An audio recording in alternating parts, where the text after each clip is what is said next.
Wala na akong maisip na ibang paraan, Noreen. Hindi na ako aatras. Tatapusin natin to hanggang dulo.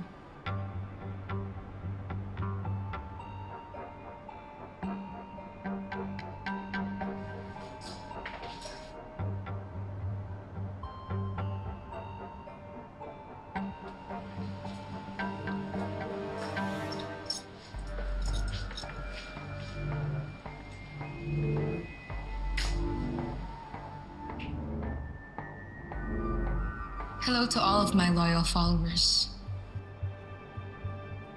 I'm here to finish what I started.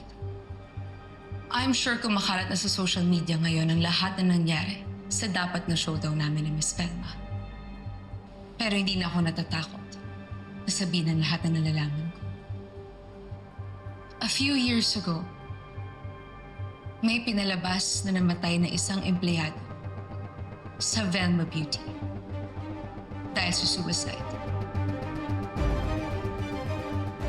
Baka po may alam kayo tungkol sa pagkamatay ng ate ko. You know, parang I think I remember something. Namatay yata siya dito mismo sa building na to. On her own volition.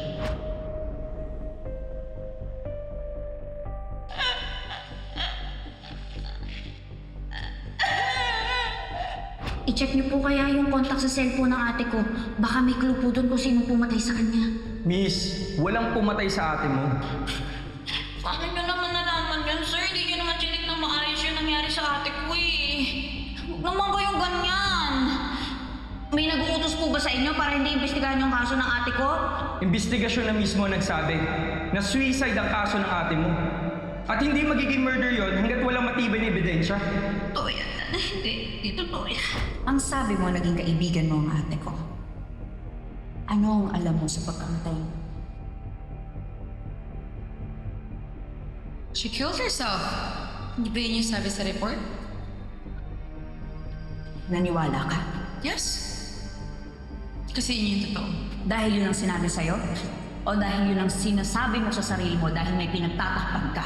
If we tell her now we know everything about her sister, it's going to open a can of worms.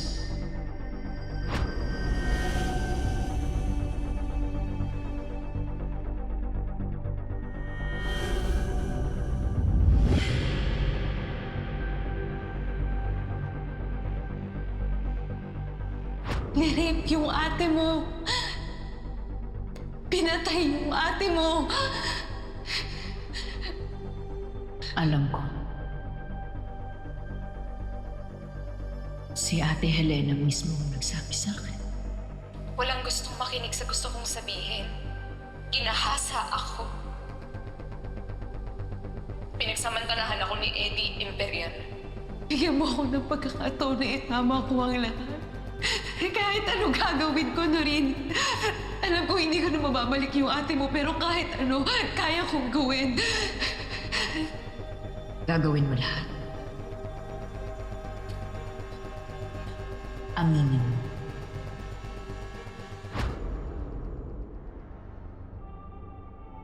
Hindi totoo yan. Hindi nagpakamatay si Helena Alfonso. Pinatay siya ni Velma Imperial. Imagine, a victim na nanghingi ng tulong, nagmakaawa. Pero instead na tulungan at namayan siya, pinatay siya para lang maging malinis sa mga pangalan nila.